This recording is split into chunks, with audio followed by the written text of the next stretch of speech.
안녕하세요. 매일 새로운 사연을 전하는 읽어주는 사연 라디오입니다. 구독과 좋아요, 많은 공유 부탁드립니다. 오늘의 사연 시작하겠습니다. 안녕하세요. 주제 파악도 못하는 시댁 식구들한테 아주 진저리가 나서 이혼하게 된 30대 여성입니다. 지난 제 결혼 생활을 돌이켜보자면 저도 정말 뭐에 눈이 멀었던 건지, 무슨 영광을 누리겠다고 그런 대접을 받으면서도 꾸역꾸역 버텼던 건지 모르겠어요. 아니, 솔직히 말하면 무서웠어요. 이혼을 한다는 게, 이혼녀가 된다는 게. 제가 얼마나 대단한 사람은 아니지만 그래도 학창시절부터 결혼할 때까지 저를 부러워하는 친구들이 꽤 있었거든요.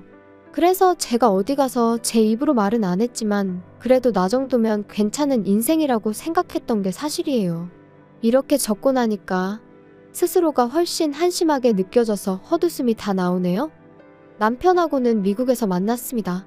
저는 당시 회사 생활을 하다 뒤늦게 어학연수를 시작한 상황이었고 남편은 석사 과정을 밟고 있었죠. 그런데 저희가 있던 지역이 뉴욕이나 LA에 비해 한국 사람이 많지가 않았거든요. 그리고 아이러니하게도 소위 머릿수가 적으니까 더더욱 한국 사람들끼리 똘똘 뭉쳐야 된다 뭐 그런 분위기였어요. 그런데 저는 다니던 직장까지 때려치고 떠난 어떻게 보면 꽤나 뒤늦은 어학연수였기에 나름대로 굉장히 비장했거든요. 그래서 한국에 관한 건 쳐다도 보지 말아야지. 아주 작정을 하고 갔었죠. 하지만 향수병이라는 거 무시할 게 못 되던걸요? 처음 한 반년은 그냥 거리만 걸어 다녀도 즐겁더니 언젠가부턴 이러나 저러나 나만 혼자인 것 같아서 쓸쓸하고 이런 생활을 2년을 해야 한다 생각하니 갑갑하고 회사는 왜 때려쳤나 싶고 별의별 생각이 다 들더라고요. 아무튼 그때 누가 저한테 한인 커뮤니티를 소개시켜줬어요. 거기 가면 비슷한 또래들을 꽤 만날 수 있을 거라면서요. 그래서 그래 믿져야 본전이지 하는 생각으로 나갔는데 정말 듣던 대로 제 또래가 제법 있는 게 아니겠어요? 그리고 그때부터 그 외로움과 쓸쓸함도 조금씩 덜해져 가더라고요. 하지만 결론부터 이야기하자면 저는 결국 계획보다 일찍 한국에 들어와야만 했습니다. 아버지께서 갑자기 쓰러지시면서 순식간에 여러 가지로 상황이 복잡해졌거든요.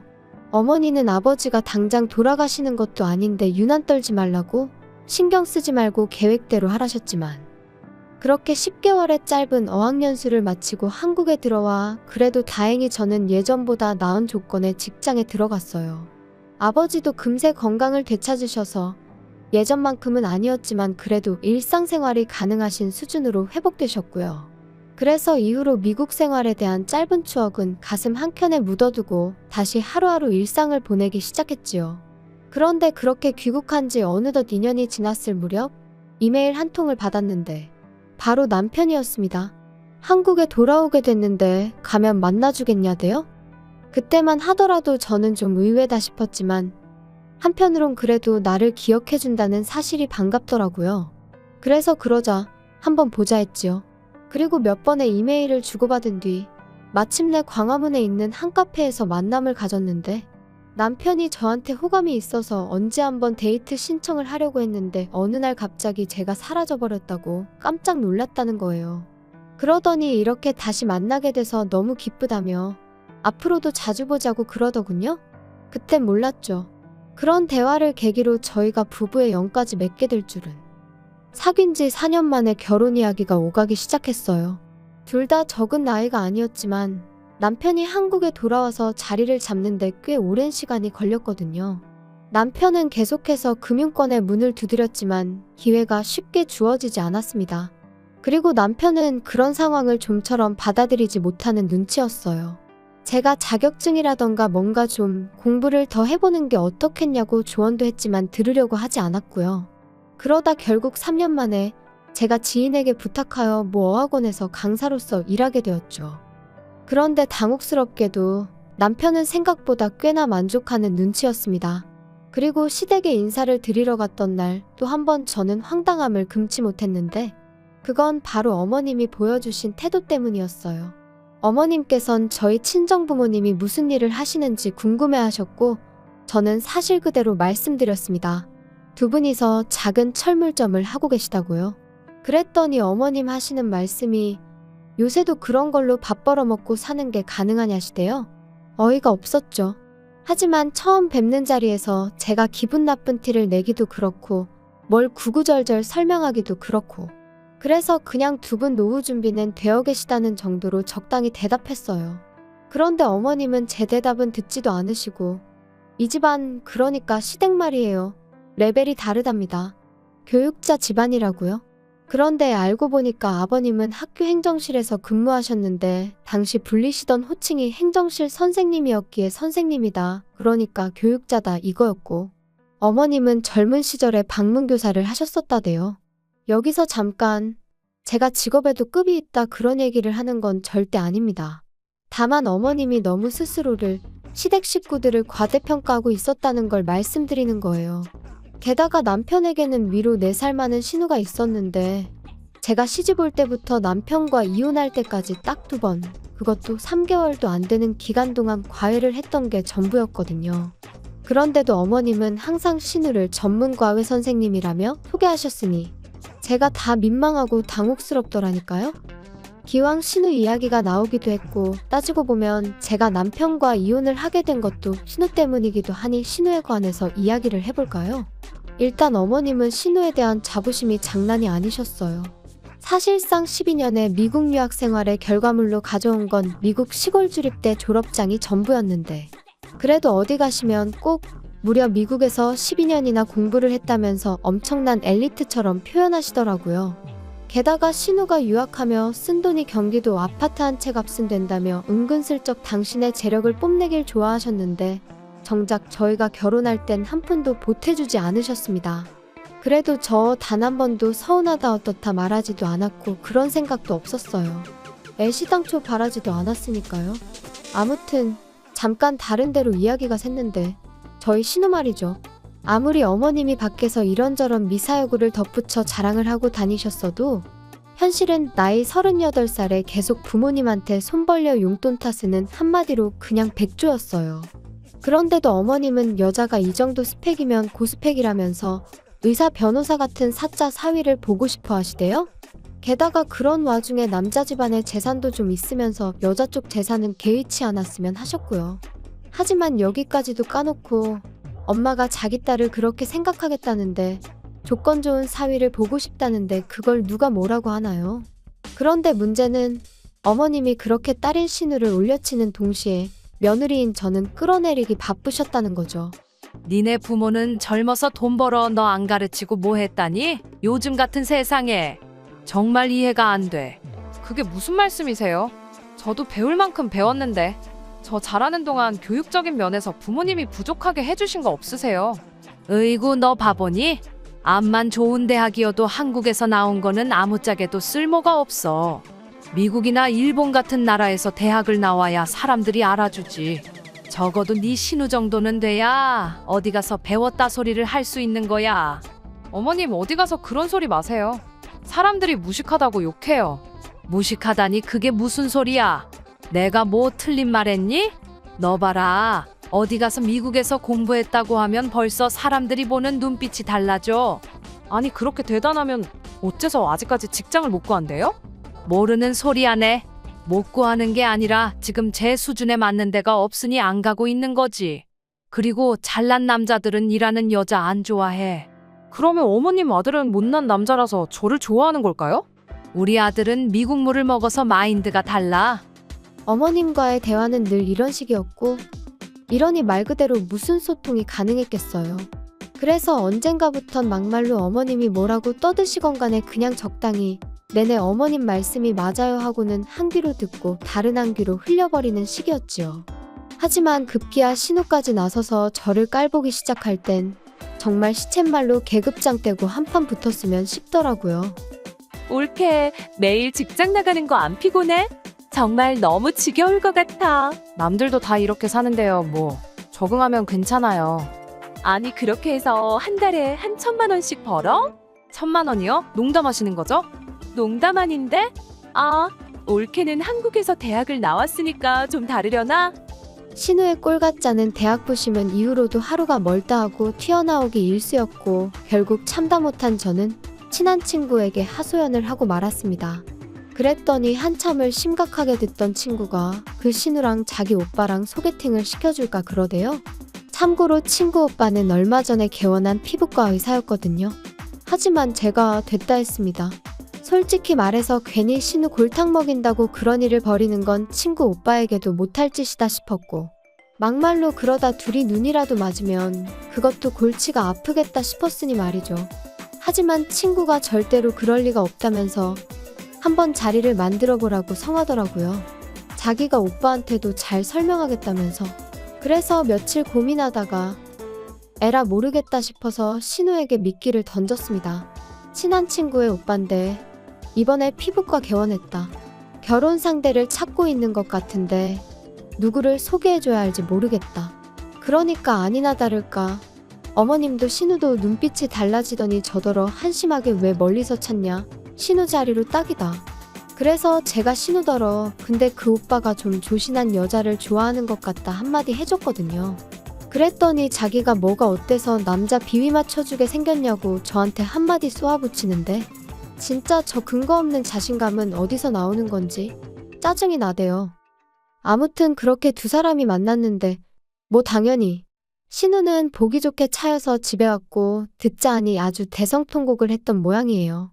신우가 또 미국에서 몇 년 살고 대학이 어떻고 하며 잘난 체를 해댔던 모양인데 그 친구 오빠도 미국에서 공부를 했었거든요. 그것도 꽤 유명한 학교에서요. 그러니까 아주 신우가 말하는 것마다 태클 걸고 한마디로 왕재수처럼 행동했던 모양입니다.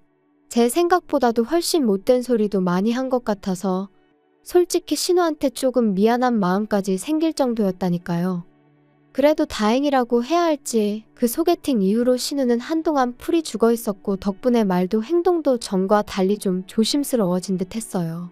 하지만 개가 똥을 참냐는 옛말처럼 본성이 쉽게 바뀔 리가 없었죠.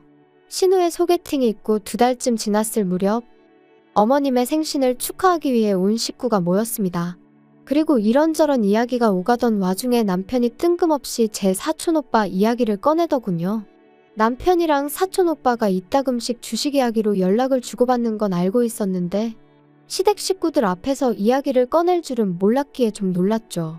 남편은 시부모님께 저를 가리키며 민경이 사촌오빠가 사업수완이 보통이 아니다. 이번에 매장을 또 낸다고 하더라. 그리고 저는 괜히 제 어깨가 다 으쓱해지는 기분이었습니다. 그런데 그때 어머님이 대뜸 학교는 어디 나왔냐고 물으시는 거예요. 그런데 저희 사촌오빠가 고졸이거든요. 어려서부터 워낙 차를 좋아해서 고등학교 때부터 차에 관한 기술을 배웠고요. 하지만 사연이 어떻건 간에 그걸 어머님이 들어주실 리도 없었고 저도 뭐 구구절절 설명할 필요도 느끼지 못해서 그냥 고졸이라고만 말씀드렸어요. 그랬더니 저희 어머님하고 신우가 어휴, 아무리 그래도 고졸은 좀 그래. 말이 안 통할 것 같은데. 암만 어디 모임 같은 데 나가서 고졸이라고 해봐라. 사람들이 대번에 무시한다니까. 나는 내가 고졸이면 진짜 우울해서 사람들 만나기도 싫을 것 같아. 아니, 올케네는 왜 다들 자식들 공부를 이렇게 안 시키셨대? 올케도 뭐 대학을 나오긴 했지만 한국에서 나왔고 그것도 난 좀 심각하다고 생각하는데 사촌 오빠는 아예 대학도 안 갔어? 올케 부모님도 그렇고 그 사촌 오빠란 사람 부모님도 그렇고 다들 되게 신기하시다. 이후로는 무슨 대화가 오갔는지 잘 기억도 나질 않아요. 괜히 분한 마음에 눈물까지 나올 것 같았는데 그랬다간 정말 놀림거리가 될 것 같아서 정말이지 손톱이 파고들 정도로 주먹을 쥐고 분만 삭히고 있었으니까요. 그리고 그렇게 집에 도착하니 남편이 기껏 한다는 소리가 신우가 아기가 있어서 그런 소리를 한 건 아닐 거라나요? 어이가 없어서. 설령 아기가 없었다고 해도 나이가 내일 모레면 40인 사람이 할 말 못할 말 분간도 못해? 너도 말을 그렇게 하면 안 되지. 그래도 내 누난데 사람이 뭐냐 사람이. 그나마 요간한 걸 다행인 줄 알아. 그리고 나도 그럼 한번 아기는 없다 하고 웃으면서 신우 속 한번 긁어볼까? 나는 뭐 그렇게 할 줄 몰라서 가만히 있는 줄 알아? 아무리 그래도 너 선은 넘지 마. 우리 누나야. 난 네 마누라야. 넌 너무 예민해. 우리 엄마도 누나도 가식 없는 성격이라 그런 거지. 너 뭐 기분 나쁘라고 그런 거 아니라니까. 가만히 있으면 중간이나 가지. 다른 때는 그래도 눈치라도 보더니 남편도 미쳤는지 헛소리나 찍찍해대고 나중에 한다는 말이 어머님 생신인데 제가 고개만 푹 숙이고 있는 게 너무 얄미워서 그랬다곤 했지만 애시당초 원인 제공은 어머님하고 신우가 했으니 미안한 마음이라곤 요만큼도 들지 않았어요. 그래서 그날 이후로 며칠 동안은 남편을 본체만 체하며 지냈거든요. 그랬더니 답답했는지 나중엔 자기가 미안하다고 사과를 하긴 하더라고요. 한편 그 무렵 저는 사촌 오빠로부터 뜻하지 않은 선물을 받게 되었습니다. 중고가로도 무려 1억이 넘는 자동차였죠. 기쁘기보단 당황스러워서 이걸 나를 왜 주냐 물으니 일단 자기가 새 차를 뽑기도 했고 그러면서 하는 말이 이모가 아팠을 때 제가 병간호를 해드린 게 너무너무 고마웠다나요? 그래서 이런저런 이유로 저한테 주고 싶었다면서 팔고 싶으면 팔아도 된다 그러는데 이걸 받아도 되나 싶어서 결국 이모한테 전화를 했더니 오빠가 준 거니 기분 좋게 받으면 된다 그러시더라고요. 그래서 오빠랑 저랑 한 일주일 정도 실랑이를 한 끝에 제가 타기로 했어요. 그런데 남편이 너무 부러워하는 거예요. 그리고는 자기도 끌고 다니게 해줄 거냐는데 마음 같아선 솔직히 안 된다고 하고 싶었거든요. 그런데 한편으론 내가 너무 치사한가 싶어서 결국 그러라고 했죠. 그리고 그렇게 차를 넘겨받고 꼬박 한 달째 되던 날 아버님 생신이었어요. 차를 끌고 가면 오히려 더 막힐 것 같아서 지하철로 가자니까 저더러 뭘 모른다며 시내를 다닐수록 비싼 차를 끌어야 된다고 사람들이 다 알아서 비켜준다나요? 아무튼 결국 남편의 고집을 이기지 못하고 그렇게 강남까지 그 차를 끌고 갔습니다. 그리고 주차장에서 차를 떼고 내리는데 건너편에서 시부모님과 신우가 저희를 보고 있더라고요. 일단 식당 안으로 들어와 자리를 잡고 앉았습니다. 그리고 아니나 다를까 잘 지냈냐 뭐 그런 인사도 없이 대뜸 신우가 좀 전에 그 차 뭐야? 차 뽑았어. 그거 1억 넘잖아. 너네 그럴 돈이 어딨어서 차를 뽑았어? 그럴 리가. 저번에 말한 민경이 사촌 오빠 그 형님이 주신 거야. 민경이한테 뭐 고마운 일이 있었다고 그래서 주셨다고 했는데 맞지? 뭐 그랬지. 신우의 눈이 휘둥그레해지더니 아니 그런 걸 막 줄 수 있는 정도로 돈을 잘 버냐고 묻더라고요. 그리고 저는 순간 지난번 일이 떠올라서 그렇다고 대답해버렸어요. 사실은 사실이었으니까요. 그러자 신우가 몇 살이냐 여자친구는 있냐? 그때부터 은근슬쩍 오만 가지 질문을 다 하대요. 그러더니 급기야 며칠 뒤 어머님이 저더러 따로 좀 만나자 하셔서 나갔더니 신우랑 둘이 나오셔서는 저희 사촌 오빠랑 신우랑 소개팅 자리를 만들어 보라고 하셨습니다. 솔직히 나이가 많은 게 마음에 걸리긴 하는데 그래도 뭐 들어보니까 네 신우 남편감으로 그럭저럭 괜찮은 것 같으니 자리 한번 만들어봐. 어우 싫어요 어머님. 안 돼요. 제가 중간에서 너무 불편해질 것 같아요. 아니 네가 불편해질 게 뭐가 있니? 오히려 더 좋지. 괜히 이상한 집구석하고 얽히느니 겹사돈이 100배 1000배 낫지. 너 참 이상하다. 아유 어머님 진짜 저 곤란하게 왜 이러세요? 형님도 무슨 말 좀 해보세요. 아니 두 분 다 그렇게 학벌부터 보시더니 저희 사촌 오빠 고졸이라니까요? 고졸이나 마나 돈 잘 번다며. 그러니까 일단 한번 자리라도 만들어봐. 어머님 저 정말 못 들은 걸로 할게요. 그리고 저희 사촌 오빠 눈 높아요. 거기는 학벌만 안 보고 나머지를 다 따져요. 나머지를 다 따진다는 게 도대체 무슨 소리냐? 너 지금 네 신우가 학벌 말고 다른 건 다 뭐 별 볼 일 없다는 거야 뭐야?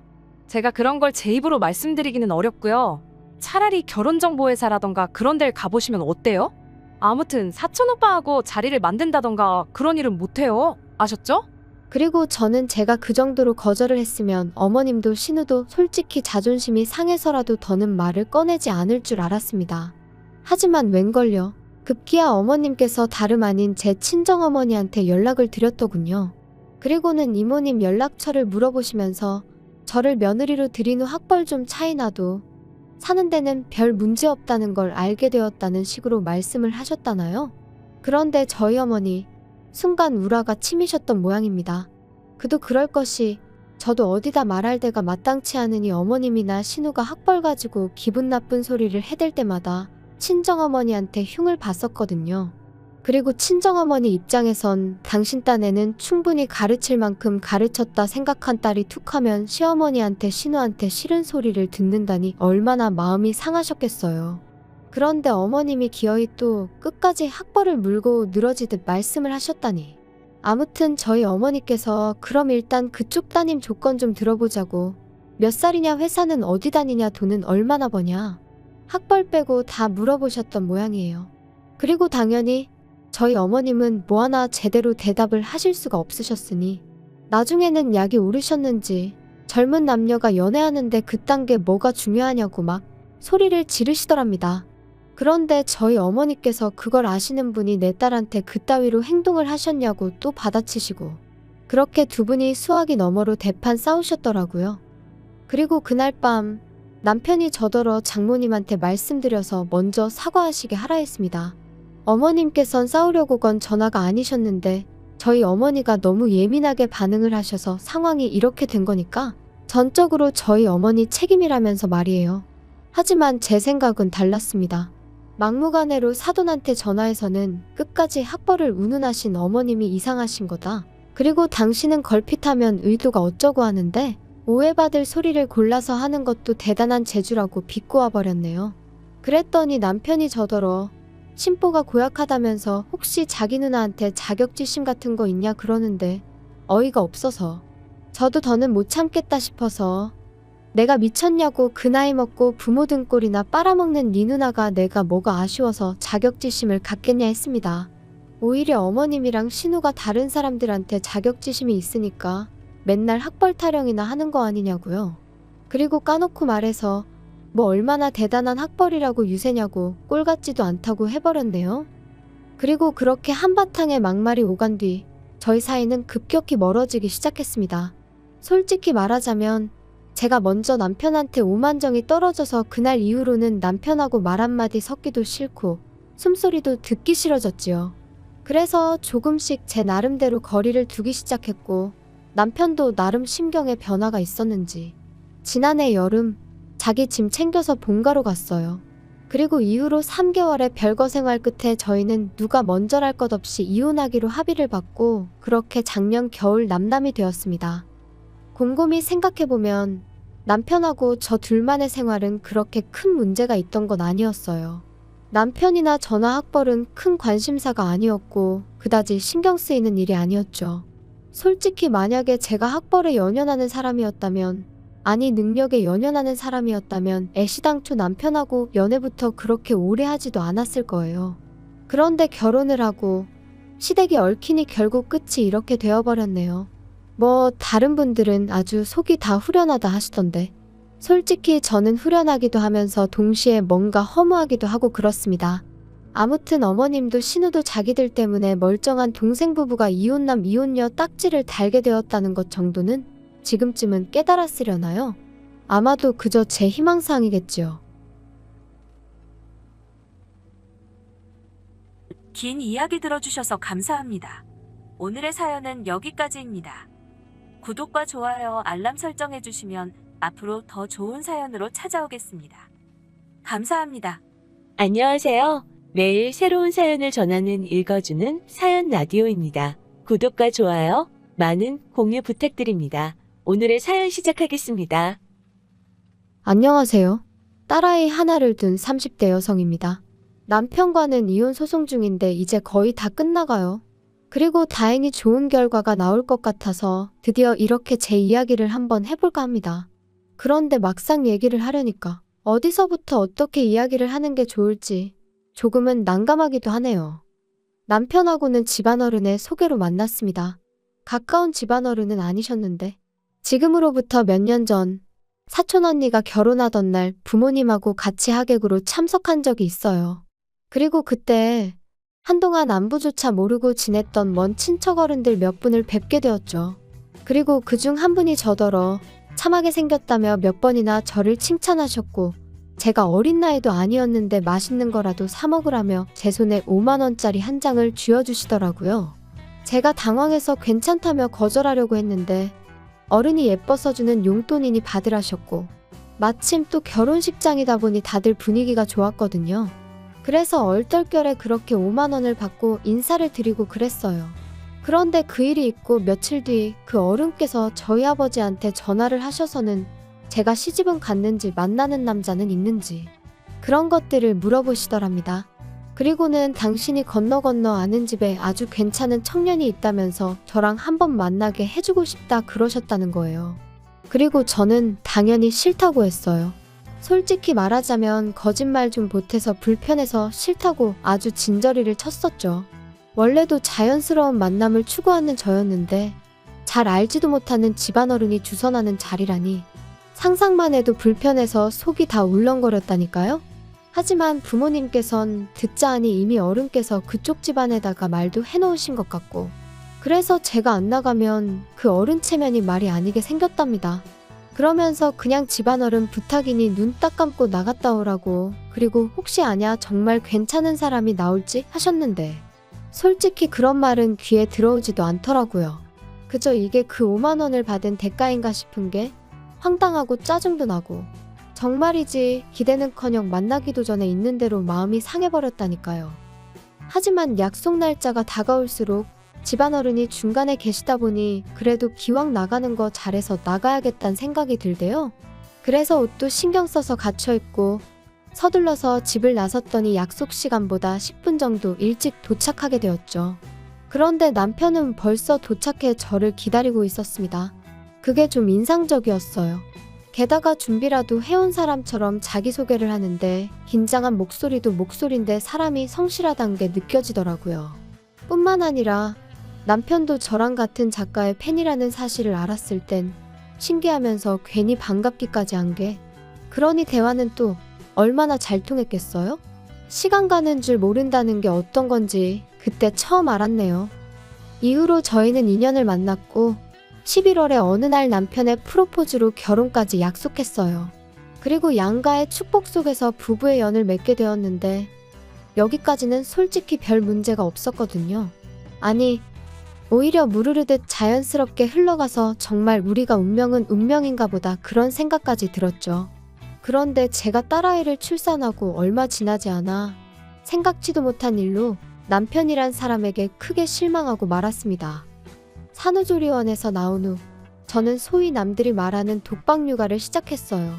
육아휴직을 쓰는 게 눈치가 보였지만 딸아이와 유대감을 형성하는 게 중요하다 생각해서 어렵게 내린 결정이었죠. 하지만 육아라는 게 정말 마음처럼 쉽지가 않더라고요. 그래서 어쩔 수 없이 친정어머니의 손을 빌리는 날이 하루 이틀 늘어났습니다.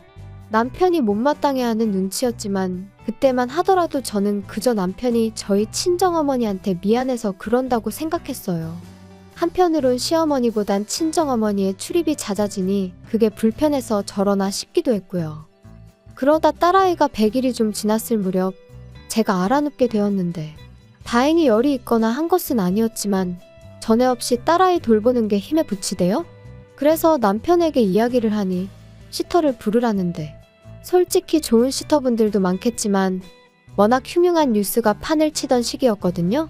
그러니 비록 제가 집에 있다고 해도 함부로 잘 알지도 못하는 사람을 집에 들이기가 겁나더라고요.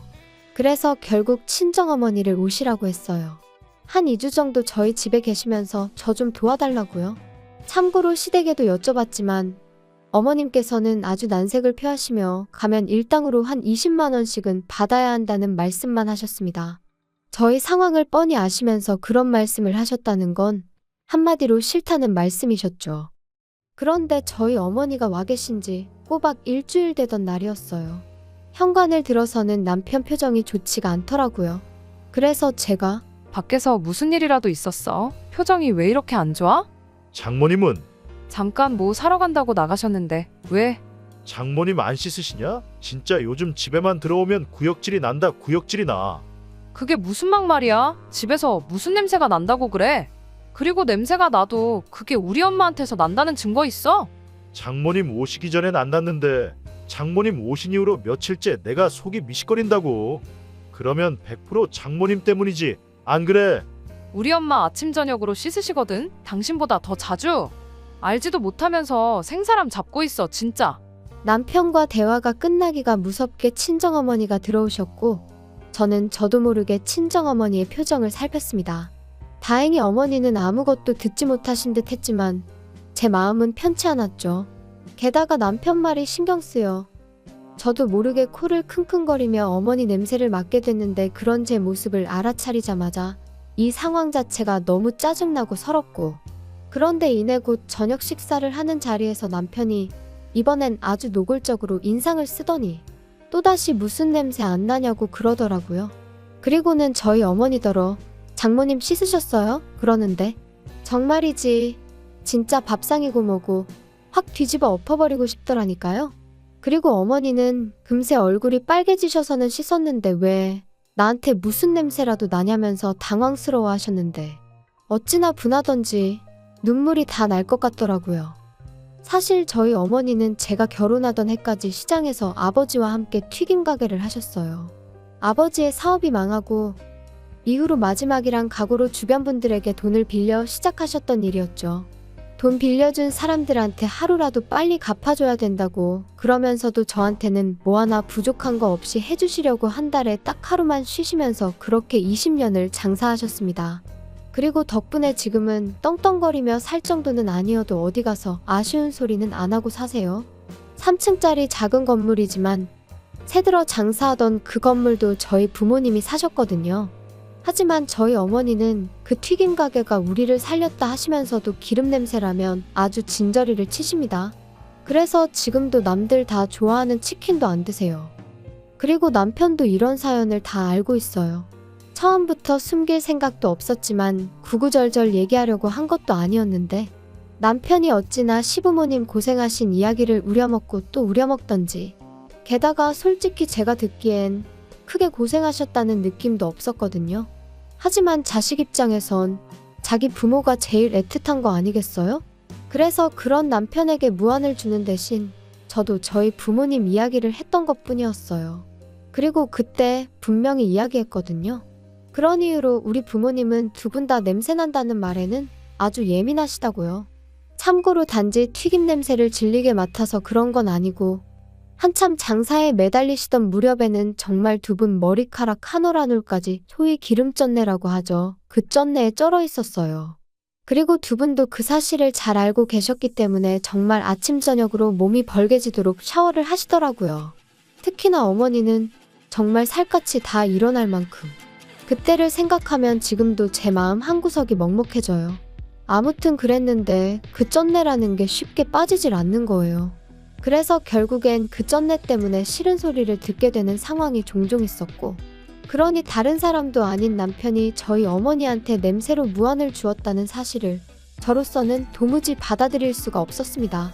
그래서 이튿날 죽이 되든 밥이 되든 내가 애를 보겠다 하고 어머니는 가시라고 했어요. 며칠 같이 지내면서 어머니가 좀 편하게 대해주니까 인간이 장모 어려운 줄을 모르고 저딴 식으로 나오나 싶기도 했고, 괜히 좋은 마음으로 오셔서는 상처만 받고 가시면 안 된다 싶었거든요. 남편이 하다못해 조심스럽게 여쭤보기라도 했다면 조금 위로가 되었을까요? 지금도 잘 모르겠어요. 확실한 건 있는 대로 인상을 찡그리며 싫은 티를 낸 그 얼굴이 제 뇌리에 너무나 선명하게 남았기에 며칠이 지나가도 남편이 꼴보기도 싫었다는 거죠. 그리고 말이 나왔으니 말이지만 까놓고 말해서 저라고 시부모님이 하시는 행동이 전부 다 마음에 들었겠어요? 식사 도중에 아버님은 트름을 열댓 번은 하시는 분이셨고, 어머님은 설거지거리를 못하러 만드냐며 한 번도 반찬을 덜어서 드시질 않으셨습니다. 그래도 저는 평생을 저렇게 사신 분들이니 어떻게 다 내 입맛에 맞추겠나. 어쩌다 한 번이니 그냥 내가 이해하면 된다 생각하고 넘긴 적이 한두 번이 아니었어요. 그런데 남편이 먼저 그런 식으로 나오니 저도 더는 참지 말아야겠다고, 그게 뭐라고 아주 단단히 결심을 하게 되더라니까요. 그런데 그 일이 있고 얼마 지나지 않아 저는 청천벽력 같은 사실을 알게 되었습니다. 그렇게 친정어머니를 가시게 한 후로 마음 한켠이 답답하고 묵직한 게, 그러다 하루는 그냥 무작정 친정부모님을 만나러 가고 싶더라고요. 그래서 연락도 없이 친정을 찾았는데 집안이 온통 어질러져 있었어요. 제가 알던 친정집 같지 않아서 도둑이라도 든 줄 알았을 정도로 말이죠. 그리고 그 사이에서 웬 서류 뭉치가 제 눈에 들어왔는데 그건 바로 어머니의 병원 서류였습니다. 게다가 그제서야 식탁 위에 잔뜩 늘어난 약봉지도 눈에 들어오고, 결국 이게 다 뭐냐는 제 추궁에 아버지께서 친정어머니가 폐암위기라는 사실을 털어놓으셨어요. 그런데 더 충격적이었던 건 어머니도 아버지도 진작부터 알고 계셨으면서 임신 중인 제가 놀랄까봐 비밀로 하고 계셨다는 거였죠. 제가 어떻게 그러실 수가 있냐고, 그러다 어머니가 돌아가시기라도 하셨으면 나는 어떻게 살라고 그런 거냐고. 원망이라고 해야 할지 그때 그 감정은 한마디 단어로 설명할 수가 없네요. 아무튼 이후로 저는 바로 어머니를 모시고 병원을 찾았습니다. 그리고 의사가 말하길 당장이라도 병원에 입원하셔서 치료를 시작하는 게 좋겠다대요. 그런데 어머니께서 아주 완강히 거절을 하셨어요. 평생 장사만 하다가 이제 좀 사람답게 살려는데 병원에 갇혀있고 싶지는 않다고요. 그리고 저도 아버지도 그런 어머니의 고집을 도무지 꺾을 수가 없었죠. 그래서 어쩔 수 없이 일단은 아버지께서 어머니의 병간호를 시작하게 되셨네요. 그런데 나이 든 부모님을 두신 분들이라면 다들 아실 거예요. 아버지가 어머니를 챙기는 것과 어머니가 아버지를 챙기는 건 사실 같을 수가 없다는 걸요. 저희 부모님도 그랬습니다. 제가 보기엔 아버지는 아버지대로 최선을 다해서 어머니를 챙기고 계셨지만 평소 깔끔하신 어머니의 야무진 손끝을 따라잡기엔 턱없이 부족하더라고요. 그래서 제가 일주일에 2번 정도 어머님께 딸아이를 맡기고 친정을 찾기 시작했는데 이때도 생각해보면 말도 못해요. 남편은 저더러 결혼을 했으면 친정일은 좀 있고 살아야 하는 거 아니냐며 언제까지 자기랑 딸은 팽개치고 친정만 그렇게 쫓아다닐 거냐면서 어이가 없었죠. 제가 할 일 없이 친정 부모님이랑 꽃놀이나 다니는 것도 아니었잖아요. 게다가 막말로 남편이 뭘 좀 도와주기라도 했으면 말을 안 해요. 자기는 돈 번다는 이유로 집안일엔 손도 까딱 안 하기 일쑤였으니까요. 근데 이제 제가 친정을 챙기면서 자기 저녁밥을 못 챙기는 일이 종종 생기니까 그게 그렇게 억울했던 건지. 게다가 딸아이를 팽개쳤다니 그것도 어머님한테 하루에 5시간 일주일에 2번 부탁드린 것 뿐이었는데 세상에 그런 억지가 어딨냔 말이죠. 말이 나왔으니 말인데 어머님은 어머님대로 자기가 이 나이에 손녀 보느라 이게 무슨 생고생이냐며 그럴 거면 너는 육아휴직인지 뭔지 그건 왜 했냐. 얼마나 싫은 소리를 해대셨는지 몰라요. 아무리 그래도 사돈이 아프다는데 까놓고 말해서 과일 바구니 하나라도 보내실 생각은 안 하시고 그저 당신 불편한 것만 투덜투덜. 가뜩이나 남편도 꼴보기가 싫은데 어머님까지 왜 이러시나. 시간이 갈수록 그나마 남아있던 고마운 마음은 온데간데 없어지고 그저 얄밉다는 생각만 들었던 게 솔직한 제 심정이에요. 그런데 안 좋은 일은 왜 그렇게 연달아 터지는지. 그런 생활이 반년쯤 이어지던 무렵 저희 아버지께서 큰 사고를 당하셨습니다. 친정어머니가 원래부터 먼지에 좀 예민하셔서 그날도 친정아버지께선 그런 어머니를 위해 이불을 베란다에서 터시다가 그만 아래로 추락을 하셨거든요. 불행 중 다행이라고 해야 하나. 아파트가 2층이었고 아래층은 최근에 새로 흙을 깔아서 비교적 덜 단단했기에 망정이지. 아무튼 그렇다고 해도 아버지는 왼쪽 발목이 골절되셨고 꼬리뼈에도 금이 갔습니다. 갈비뼈도 상태가 좋지 않았죠. 그래서 꼼짝없이 병원 신세를 지게 되셨어요. 상황이 상황이었던 만큼 친정어머니가 저희 집에 오시는 건 제 상식으론 너무나 당연한 일이었어요. 막말로 혼자 계시다가 쓰러지기라도 하시면 그땐 누가 책임을 지냔 말이죠. 하지만 남편의 반응은 냉정하기 짝이 없었습니다. 지금처럼 왔다 갔다 하면서 들여다봐드리면 되지 뭘 집으로 모시기를. 안 돼, 불편해. 지금이 편하고 불편하고 따질 상황이야? 난 우리 엄마 절대로 혼자 계시게 못해. 뭐 못하면 어쩔 건데 장인 장모님 돈도 있으신데 사람 쓰시면 되잖아. 아니면 장인어른 입원해 계시는 동안 장모님도 잠깐 병원에 계시게 하던가.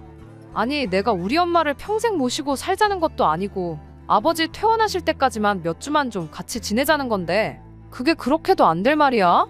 이 집이 너 혼자 산 집이야. 내 돈도 반 들어갔으니까 나도 내 의견을 말하는 것뿐이야.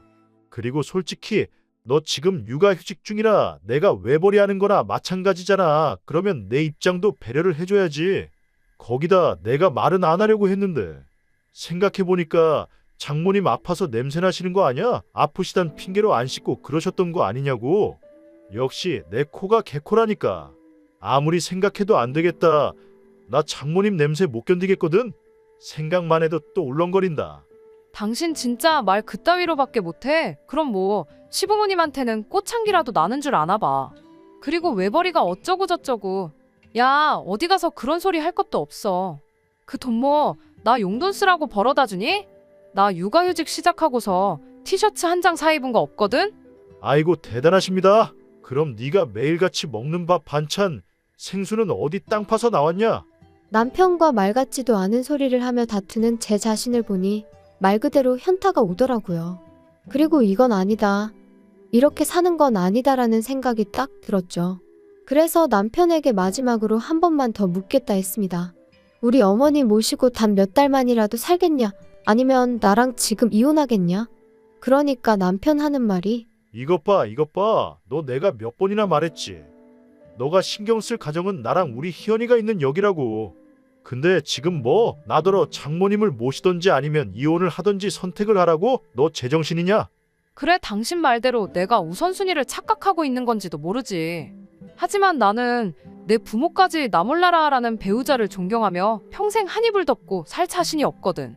이러다 막말로 우리 엄마나 아빠 잘못되기라도 하면 난 네가 악마로 보일 것 같은데 그때 가서 이혼하면 너무 늦잖아? 어이가 없다. 진짜. 그래 뭐 이혼하고 싶으면 이혼해. 그런데 희연이는 네가 못 데려가.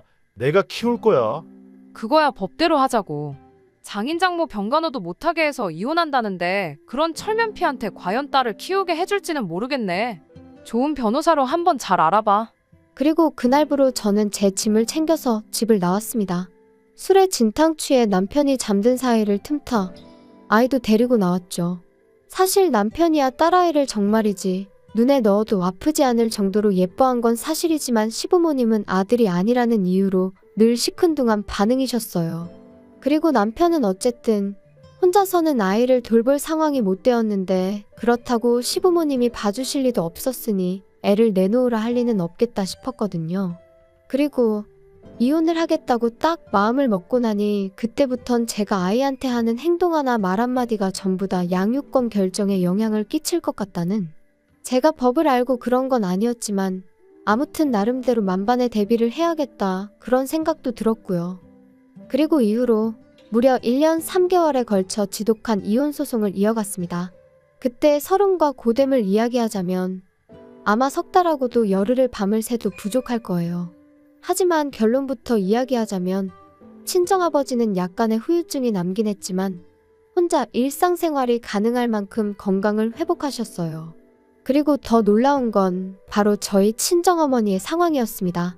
정말이지 지푸라기라도 잡는 심정으로 여기저기 자문을 구해서 어머니 건강에 좋다는 음식만 정성을 다해 드시게 했고, 귀찮아하시는 어머니를 모시고 산으로 들러 좋은 공기를 쐬기 위해 열심히 돌아다녔습니다.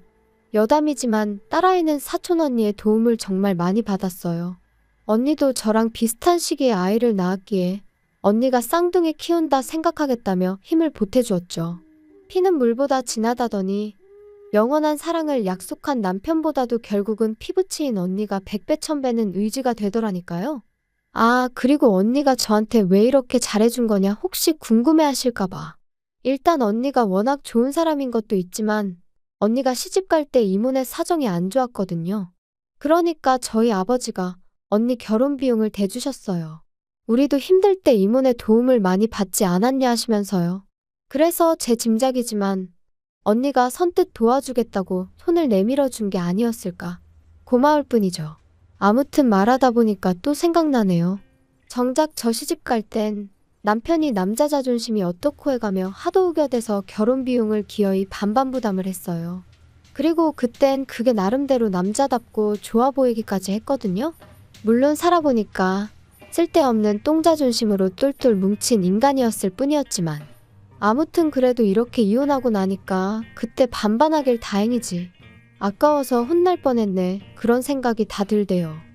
아무튼 그렇게 저랑 남편은 이혼을 했고 당연히 양육권은 저에게 왔어요. 그리고 사실 위자료는 별로 기대도 없었는데 크진 않았지만 800만 원을 받게 되었습니다. 그리고 양육비도 일단 매달 60만 원에 5년마다 한 번씩 다시 정하는 걸로 얘기가 되었죠. 그런데 제가 이런 거 저런 거 다 합쳐서 지금 사는 집을 그냥 그대로 나한테 넘기라 했어요. 꿈에도 보기 싫은 인간, 애 핑계로 또 봐야 되는 것도 싫고 이래저래 두 번 다시 얽히기 싫었거든요. 그리고 남편도 기껏 한다는 소리가 양육비니 뭐니 그런 거 있으면 어떤 여자가 자기랑 재혼을 하겠냐며? 좋다대요? 딸이라면 사족을 못 쓰는 인간이다. 그거 하나는 참 그래도 좋은 아빠다 싶었는데. 양육비 얘기하면서 재혼 타령하는 거 보니까 그럼 그렇지 결국 이것밖에 안 되는 인간이었어. 그 생각만 들더라고요. 한편 저희 이혼 소식은 저희를 만나게 해주셨던 그 집안어른 귀에도 들어갔던 모양이에요.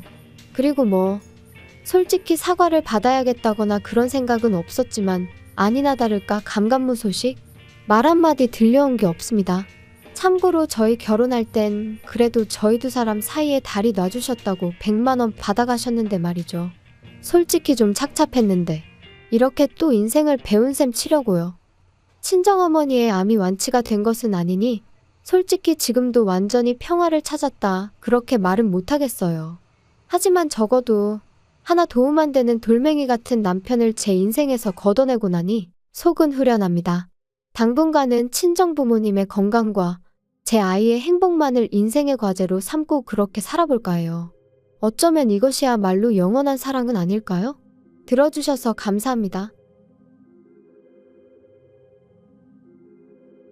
긴 이야기 들어주셔서 감사합니다. 오늘의 사연은 여기까지입니다. 구독과 좋아요, 알람 설정해주시면 앞으로 더 좋은 사연으로 찾아오겠습니다. 감사합니다. 안녕하세요. 매일 새로운 사연을 전하는 읽어주는 사연 라디오입니다. 구독과 좋아요, 많은 공유 부탁드립니다. 오늘의 사연 시작하겠습니다. 안녕하세요. 4년의 결혼 생활을 마치고 다시 혼자가 된 30대 여성입니다. 이따금씩 다른 사람들은 어떻게 사나 궁금해서 사연을 들으러 찾아오곤 했었는데 제가 이렇게 제 이야기를 하게 될 줄은 몰랐네요. 사실 이미 이혼도 했겠다. 어찌 보면 다 끝난 일인데 굳이 들추는 게 의미가 있을까 하고 스스로에게 몇 번이나 물어봤어요. 그런데 솔직히 아직 분이 안 풀려서 말이죠. 전 남편이고 시댁 식구들이고 아는 사람들이 이 이야기 좀 듣고 눈치도 채고 그래서 욕 좀 해줬으면 싶기도 하고. 좀 유치한가요? 남편하고는 제 나이 31살에 소개팅으로 만났어요. 그런데 이렇게 말하면 어떻게 들릴지 모르겠지만 사실 저는 결혼에는 원래 그다지 뜻이 없었거든요. 그래서 친구가 소개팅 이야기를 꺼냈을 때도 상대 남자가 그러니까 제 전 남편이기도 하고 잠깐 다른 이야기긴 하지만 이혼을 하고 나니까 이따금씩 호칭이 참 불편해요. 전 남편 부르기도 그렇고 남편이라고 부르자니 괜히 성질나고. 그래도 일단은 남편이 간결하니까 남편이라고 부르겠습니다. 다시 본론으로 돌아가서 친구가 소개팅 할 거냐 물었을 때 제가 먼저 물었어요. 소개팅에 나올 사람이 혹시 연애 상대를 찾는 건지 아니면 결혼을 전제로 만남을 원하는 건지 말이에요. 그런데 친구가 사람 앞날을 누가 장담할 수 있냐며 연애하다 헤어질 수도 있고 결혼할 수도 있고 그거야 아무도 모르지 그러대요. 하지만 저는 괜한 원망을 듣는 건 한 번이면 족하다 싶어서 그런 식이라면 차라리 나가지 않겠다 했습니다. 사실 저는 예전에 교제하던 남자와 헤어지는 과정에 있어서 온갖 막말을 들었던 적이 있어요. 저 때문에 자기가 시간 낭비, 돈 낭비를 했다면서 말이죠. 하지만 정말 억울했던 게 그 당시에도 저는 결혼에는 뜻이 없었고 남자도 분명히 알고 있었거든요. 그것도 연애 초반 때부터요. 하지만 남자가 말하길 사귀다 보면 제 생각이 달라질 줄 알았답니다. 자기가 잘해주면 생각을 고쳐먹을 줄 알았다나요? 어이가 없어서. 아무튼 그때 너무 질려버려서 이후로 결혼 생각이 요만큼이라도 있는 남자하곤 아예 얽히지 말아야겠다고 다짐을 했네요. 그런데 소개팅을 주선하는 친구가 중간에서 그렇게 애매하게 나오니 당연히 나가기가 싫었죠.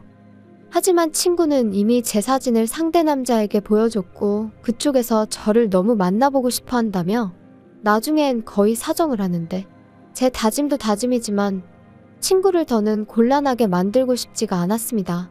그래서 그럼 그냥 밥이나 한 끼 먹고 온다 생각하고 나갔다 오겠다니까 정말 고맙다고. 그래서 마침내 남편과 만나게 되었네요. 남편은 저와 마찬가지로 회사를 다니는 평범한 직장인이었어요. 특출난 매력은 없었지만 대화를 나눠보니 사람 성격이 전반적으로 둥글둥글하고 모난 구석이 없었죠. 가끔 실없는 농담을 던지는 게 조금 거슬리긴 했지만 그것도 알고 보니 어떻게든 저랑 좀 더 같이 있으려고 나름대로 한 노력이었다는 걸 알게 되었을 땐 좀 감동이기도 했고. 하지만 몇 번 대화를 나눠보니 남편은 나이가 나이였던 만큼 역시나 결혼 상대를 찾고 있다는 걸 알게 되었고, 저는 그게 아니었잖아요. 그래서 결국 그렇게 두어 달쯤 만남을 이어가다가 제가 이쯤에서 그만 만나자 했어요. 계속 만나봤자 서로한테 좋을 게 없을 것 같다고요. 그런데 남편이 저한테 도대체 왜 결혼의 뜻이 없냐는 거예요. 그래서 저도 솔직하게 털어놓았어요. 평범한 가정에서 사랑을 많이 받고 자랐지만 어째서인지 나는 좋은 부모가 될 자신은 없다. 그래서 아이 생각이 없다. 그리고 아이를 키울 것도 아닌데 굳이 결혼을 해야 하나 싶다. 뭐 대충 이렇게 얘기했던 것 같아요. 그런데 한참을 듣고 있던 남편이 자기도 솔직히 말하겠다더니 자기는 아이를 못 갖는답니다. 20대 때 사고를 당해서 아이를 가질 수 없게 되었다고요. 그러면서 그러니까 오히려 잘 되지 않았냐고, 우리 둘 다 서로만 바라보고 살면 된다 하는데, 솔직히 친정에서는 제가 하루빨리 좋은 사람을 만나 시집을 가기를 바라셨어요. 짐작컨대 저희 부모님도 일단 어떻게든 제가 시집부터 가서 살다 보면 마음이 바뀌지 않겠나 싶으셨던 거겠죠. 그리고 자식된 도리로서 죄송스러웠던 것도 사실이에요. 그러니 이런저런 상황을 고려해봤을 때 남편하고 결혼해도 괜찮겠다 싶대요. 친정부모님께는 죄송하지만 남편의 불임 문제는 나중에 천천히 말씀드릴 생각이었고요. 결혼 생각이 없었던 저였지만 막상 결혼을 하겠다고 마음을 먹으니 그래도 아예 아무것도 안 따질 수는 없더라고요. 특히나 일찍이 시집간 사촌언니가 1년 만에 10kg 가까이 살이 빠질 만큼 시집살이로 마음고생하는 걸 듣고 봤던지라 나름대로 시댁에 대해서 최소한의 기준은 둘 수밖에 없었죠.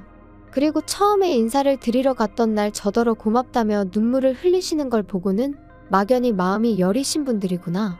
그러니 좋은 분들일 거라고 생각하게 됐던 것 같아요. 물론 지금은 섣불리 판단했던 제 자신이 한심할 뿐이지만 아무튼 그리고 경제적인 부분은 저희 친정이랑 비슷했어요. 그래서 한동안은 여러 가지로 좋은 시댁을 만났다고 생각했습니다. 남편보다 3살 많은 형, 그러니까 아주버님이 이혼을 하기 전까지는요. 저희 부부가 결혼한 지 1년쯤 되었을 때 아주버님과 형님이 이혼을 하셨어요. 시댁 식구들 사이에서는 이혼의 원인이 형님한테 있다고 했지만 저는 솔직히 두 사람 모두 문제가 있다고 생각했죠. 왜냐하면 제가 듣기론 아주버님이 결혼한 지 2년 만에 외도를 하셨고 그걸 알게 된 형님이 이후로 술에 의존하게 되었다 들었거든요. 그리고 언젠가 형님이 하소연하기로는 자기는 어떻게든 참고 살아보려고 했다. 그런데 애아빠, 그러니까 아주버님이 자기를 여자로 봐주질 않더랍니다. 게다가 형님이 참고 살려는 이유는 시조카들 때문이었다는데 아주버님은 형님이 어디 가서 무슨 재주로 벌어먹고 살겠냐고, 그러니 막말로 지가 안 참으면 어쩔 거냔 식으로 걸핏하면 형님을 무시했나 봐요. 아무튼 부부 사이의 일은 결국 부부만 아는 일이라지만 결국 형님의 알코올 중독이 심해져서 아주버님이 양육권을 갖게 되고 그렇게 이혼을 하게 되었습니다. 그래도 초반에는 큰 문제는 없었어요. 아주버님이 시조카들을 데리고 시부모님과 함께 살기 시작했거든요. 그래서 평소에는 시부모님이 시조카들 양육을 도와주셨고 일 없는 주말에는 아주버님이 도맡아서 한다 들었죠. 그리고 저는 저대로 남들이 보통 조카들한테 하듯이 이따금씩 맛있는 거 사주고 어린이날이나 생일이면 선물 하나씩 사주는 정도만 했어요. 그런데 아주버님이 이혼한 지 한 2년쯤 되었을 무렵 만나는 여자분이 생기면서 그때부터 시조카들한테 좀 소홀해졌나 봐요. 그리고 그 부담이 저에게 올 줄은 꿈에도 몰랐네요. 결혼하고 제가 어머님한테 그래도 감사했던 건 그다지 먼 거리가 아니었음에도 불구하고 필요 이상으로 저를 부르신 적이 없으셨다는 거예요. 그런데 아주버님이 데이트를 시작하면서 주말에도 어머님이 시조카들을 보게 되는 상황이 잦아지셨고 어머님도 연세가 있으셨으니 시조카들, 그것도 5살, 7살 남자아이들을 혼자 보시는 게 쉽지는 않으셨을 테지요. 하지만 그래도 그렇지. 언젠가부터 하루가 멀다 하고 저를 부르기 시작하셨습니다. 퇴근했니? 뭐하니? 애들이 작은 엄마 보고 싶다고 난리네. 그리고 저도 처음에는 그래. 어머님 말동무도 해드릴 겸 좀 도와드리고 오자고 좋은 마음으로 시댁에 들리곤 했었거든요. 거짓말이 아니라 평일에 한두 번, 주말에 한 번, 그렇게 한 3달 가까이를요. 그런데 저도 사람이다 보니 결국 지치더라고요. 특히나 하도 저녁만이라도 먹고 가라셔서 가면 아주버님이 귀가할 때까지 저를 못 가게 하셨는데 창살 없는 감옥이 바로 이런 건가 싶었죠. 그뿐만이 아니었습니다. 시조카들한테는 계속해서 작은엄마가 와서 너무 좋지? 작은엄마랑 같이 하니까 너무 좋지? 작은엄마랑 다음엔 어디 가자고 할까? 이게 겪어보지 않은 사람은 이해가 안 될 수도 있는데 정말이지 너무 부담스럽고 나중엔 그냥 뭐라고 표현을 할 수가 없어요. 말 그대로 정말 미치겠더라고요. 심지어 한 번은 새벽 2시인가? 큰애가 아프다면서 일을 어쩌면 좋으냐고 저한테 전화를 하셨습니다. 남편도 아니고 저한테 말이죠. 그래서 제가 아주버님은 어디 계시냐니까 아주버님은 애인이랑 캠핑 갔다고. 너무 열받아서 그 전화 그대로 남편한테 넘겼어요. 그랬더니 나중에 어머님이 말씀하시길 큰애가 그러더랍니다. 작은엄마랑 병원에 같이 가면 나을 것 같았다고요. 물론 저는 지금도 큰애가 그런 말을 했을 거라고는 믿지 않지만요. 아무튼 이러한 일들이 반복되고 저는 도무지 참을 수가 없었습니다. 그래서 남편에게 어머님한테든 아주버님한테든 확실히 이야기를 좀 해줘. 왜 자꾸 나한테 뭘 기대하시는지 모르겠네. 좀 이해 좀 해줘라. 어머니 입장에선 며느리라고 너 하나니까 그렇지. 그리고 솔직히 한 가족인데 서로 좀 도와가며 지내야지. 어떻게 딱 선을 긋냐? 게다가 생각을 좀 해봐. 형이 일단 그 여자랑 빨리 결혼을 해야 너도 우리 어머니도 자유의 몸이 되는 거야. 그러려면 협조를 좀 해줘야지. 두 사람이 결혼해서 내가 자유의 몸이 되기 전에 화병으로 죽을 것 같다니까. 야, 무슨 말 같지도 않은 소리를 하냐 너는? 솔직히 어머니랑 비교하면 네가 뭘 얼마나 했다고 그러냐. 고생은 우리 어머니가 다 하고 계시지. 지금 그게 할 소리야? 너무 빡빡하게 따지지 마라 좀. 이 집안의 여자라고는 어머님하고 너하고 둘뿐인데 어쩌겠냐 그럼. 자기가 대신 사과한다. 미안하다. 너 정말 고생한다. 그런 인사까지는 기대하지도 않았어요. 하지만 적어도 남편이 그토록 뻔뻔하게 아나무인으로 나올 줄은 꿈에도 상상하지 못했죠. 그리고 덕분에 그나마 마음 한켠에 있던 그래도 내가 작은엄마인데 이 정도는 하는 게 맞나 하는 그 찜찜함도 전부 날아가 버리대요. 게다가 이렇게 다투고 얼마 지나지 않아 어머님 생신이셨어요. 그래서 온 가족이 모였는데 아주버님 재혼 이야기가 나왔습니다. 그런데 듣자 하니 아주버님 애인이란 사람이 시조카들 때문에 재혼하기를 망설인다는 거예요. 그쪽은 초혼이라서 부모 반대가 완강하다면서 말이에요. 그러니까 이번엔 어머님뿐만 아니라 아버님까지 저를 힐끗힐끗 바라보시면서 애들 거취 문제야 뭐 가족 간에 상의를 해서 차차 방법을 찾아보면 된다 하시는데 아니 멀쩡히 애 아빠가 살아있는데 무슨 애들 거취 문제를 가족 간에 상의를 한다는 건지 그리고 나는 왜 자꾸 쳐다보시는 건지 이래저래 너무 짜증이 나더라고요. 게다가 그 와중에 아주버님은 저랑 눈이 마주치니까 어이없게도 윙크를 하면서 재수씨 잘 좀 부탁해요 이러는데 순간 욱해서 뭘 부탁하냐 했습니다. 부탁하지 마시라고 궁금하지도 않고 알고 싶지도 않다면서요. 그리고는 도무지 끓어오르는 화를 참을 수가 없어서 뒤도 안 돌아보고 그냥 제 핸드백이랑 차키만 챙겨서 식당에서 나왔거든요. 그랬더니 남편이 쫓아나와서는 너는 좋은 날 꼭 이렇게까지 해야겠냐? 형 애인 쪽에선 당연히 꺼려지는 자리이고 어쨌든 우리가 지금 우리니까 어쩔 수 없잖아. 왜 우리가 우리야? 아주버님이나 우리지. 막말로 아주버님이 재혼을 하시던 못 하시던 나랑 무슨 상관인데 뭘 잘 부탁한다는 거야 도대체? 어머님 아버님도 그래. 왜 자꾸 나한테 눈치를 주셔? 그렇게 시조카들이 안쓰러우면 당신이 챙겨. 당신이 하면 되잖아.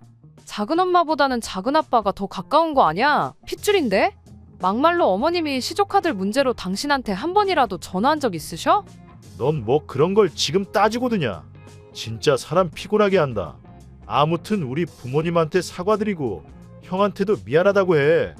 웃기고 있네. 사과를 받으면 받았지 내가 지금 하게 생겼니? 분명히 우리 두 사람 서로만 바라보고 살자 했고 그 약속 하나 믿고 한 결혼이었는데 시간이 흐를수록 시부모님도 남편도 말도 안 되는 요구를 해대니 얼마나 스트레스를 받았는지 몰라요. 하지만 적어도 어머님 생신날 제가 보인 행동은 시댁 식구 모두에게 제 생각이 어떤지 분명히 보여주는 일이었다고 믿었습니다. 그러니 더는 시댁 식구들 중 그 누구도 저에게 시조카를 맡길 생각은 하지 못할 거라 생각했고요. 하지만 제 예상은 보기 좋게 빗나가 버렸어요. 오히려 서로 속내가 다 드러나서 그런가 아주 그냥 배째라는 식으로 나왔으니까요. 어머님 생신 이후로 한 달 정도 지났을 무렵이었습니다. 큰애에게 핸드폰이 생겼는지 언젠가부터 계속해서 큰애에게서 문자가 오더라고요. 그리고 그 내용은 대부분 작은엄마 뭐 하세요? 작은엄마 요즘 왜 안 오세요? 작은엄마 보고 싶어요. 그리고 저는 그 문자들이 전부 어머님이 시켜서 시조카가 보냈다 싶었기에 무시해버릴까 싶다가도 혹시나 일말의 가능성으로 시조카가 자진해서 보낸 거면 어쩌나 하는 생각에 사실 이 모든 상황에서 시조카가 잘못한 건 없는데 괜히 애한테 상처를 주게 되면 안 되잖아요? 정말이지 문자 하나가 올 때마다 온종일 이런저런 생각과 고민으로 얼마나 마음이 갑갑했는지 몰라요. 그리고 정말 이렇게 살다간 내가 어떻게 될지도 모르겠다는 생각에 결국 시조카에게 앞으로 작은엄마에게 하고 싶은 이야기가 있으면 작은아빠한테 하라고 했네요. 그러면 작은아빠가 작은엄마한테 전해줄 거라면서 말이죠.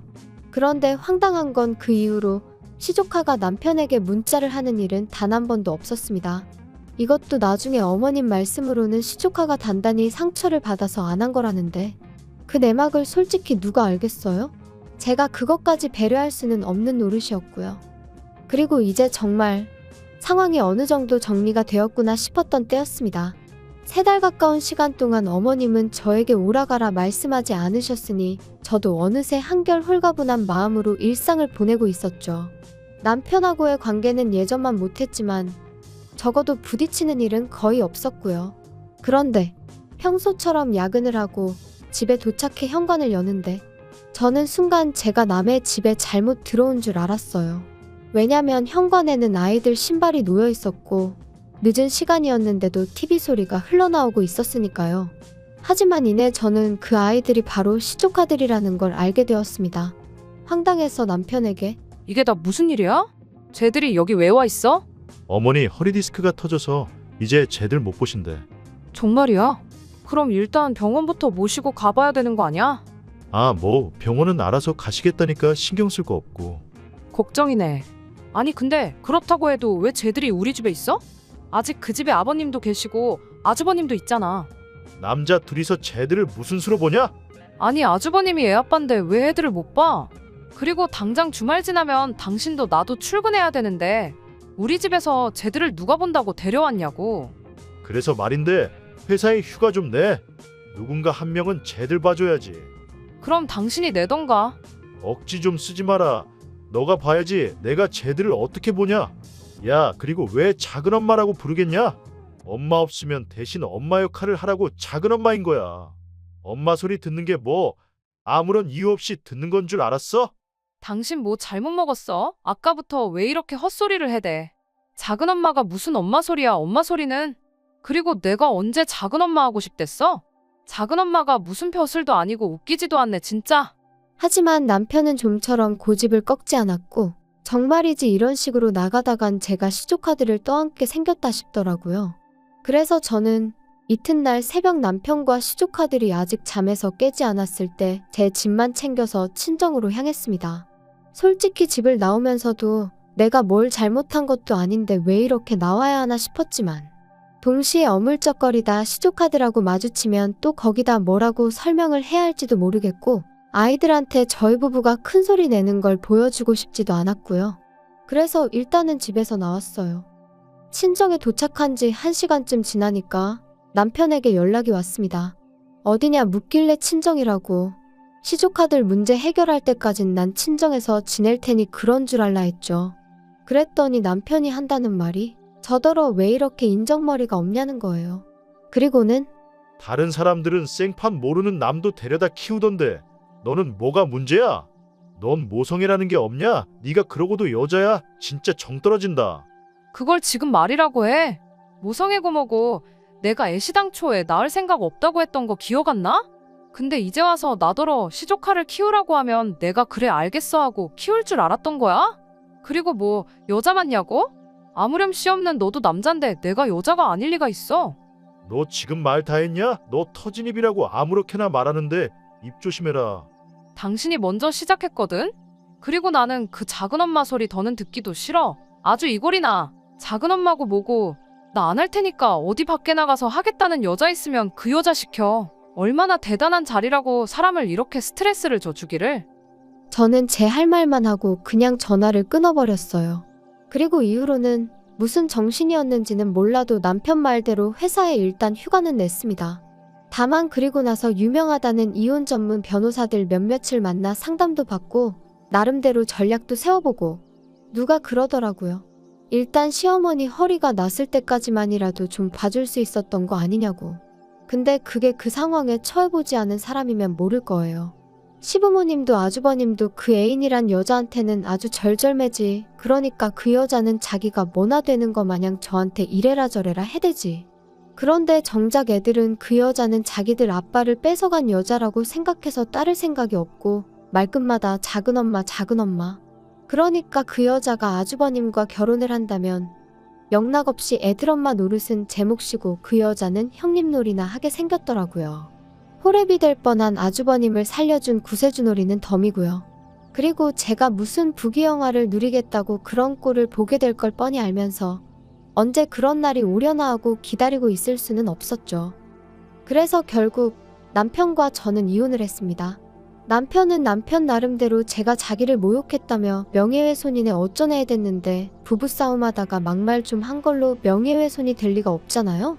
고작 그런 이유로 저를 유책 배우자로 몰아갈 수도 없었고요. 그래서 제가 서로 오만정이 다 떨어진 마당에 뭘 질질 끄냐고 그냥 깔끔하게 협의 이혼하고 갈 길 가자 했어요. 그런데 이렇게 되니까 다른 사람도 아니고 아주버님이 저희 이혼을 말리대요? 자기가 다 잘못했다면서? 하지만 곧 죽어도 시조카드를 다시는 안 맡기겠단 소리도 안 하고 설령 그런 소리를 했다고 해도 이미 저희 부부는 깨진 그릇이나 마찬가지였으니까요. 결국 그렇게 남남이 되었습니다. 그리고 저는 이혼하고 얼마 지나지 않아 아주버님과 그 여자도 헤어졌다는 소식을 다름 아닌 어머님을 통해서 듣게 되었습니다. 이게 다 저 때문이라면서 제가 조금만 도와줬으면 될 걸 일을 다 그르쳤네 하시더니 급기야는 저를 고소하겠다고 하셨지요. 그래서 마음대로 하시라고 했는데 지금까지 별다른 소식이 들려오질 않네요. 종이 쪼가리 하나 날라온 것도 없고요. 솔직히 아주 가끔 시조카들 생각이 날 때가 있어요. 그래도 작은엄마 작은엄마 하면서 따르던 걸 생각하면 내가 좀 참을 걸 그랬나 싶기도 하고 아직 제가 매운맛을 덜 봐서 그런 걸까요? 그냥 왜 어른들 때문에 애들이 저렇게 힘든 시간을 겪어야 하나 싶은 게 아무쪼록 아주버님이 그놈의 사랑 타령은 잠시 접어두고 아이들을 먼저 좀 챙기셨으면 좋겠네요. 긴 이야기 들어주셔서 감사합니다. 오늘의 사연은 여기까지입니다. 구독과 좋아요, 알람 설정해주시면 앞으로 더 좋은 사연으로 찾아오겠습니다. 감사합니다.